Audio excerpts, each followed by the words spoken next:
लोकंक अभियोगर समाधान कलेनी बंद है दरमा। मुख्यमंत्री अभियोग प्रकोष्ठ को आसुथिबा अभियोगर समाधान न हेबारु कड़ा एक्शन। कटक जिल्लार अभियोग समाधान निरुत्साहजनक प्रदर्शन जोगु खिलाफकारी अधिकारी दरमा बंद करने को जिलापाल निर्देश। केउ ऑफिसर दरमा स्थगित हेबो तार तालिका मध्य प्रकाश करिसेंती जिलापाल। एने कटक ट्रेजरी ऑफिस को चिठी लिखि जणाइछंती जिलापाल।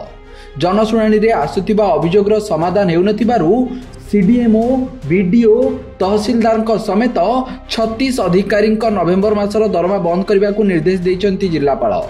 मुख्यमंत्री गत सोमवार भुवनेश्वर में अभियोग शुणाणी करथिबा बेले कटक जिल्लार सबुठु खराब प्रदर्शन को नहीं असंतोष प्रकाश करथिला मुख्यमंत्री ग्रीवांस सेल, जाहाकु नहीं कठोर होइछंती जिल्लापाल। सेपटे दरमा बंद करने को प्रकाश पाइथिबा तालिका को नहीं मध्य विवाद देखा देइछि। गतकाली 91 जन अधिकारी नवेम्बर मासर दरमा बंद पाई निर्देश देइथिला कटक जिला प्रशासन।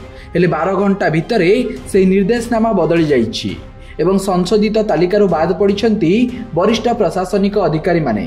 तेबे गतकाली प्रकाशित विज्ञप्ति मुताबक कटक ग्रामांचल एसपी सीएमसी कमिश्नर जिला मुख्य चिकित्सा अधिकारी समेत 91 जन सरकारी अधिकारी दरमा बंद पाई निर्देश होइतिला। हेले आज बड़ बड़ अधिकारी ना हटा जाई 36 जन अधिकारी नवेम्बर मासर दरमा बंद हेबो बोली सूचना दिया जाइछि। Bureau report Satyapath news.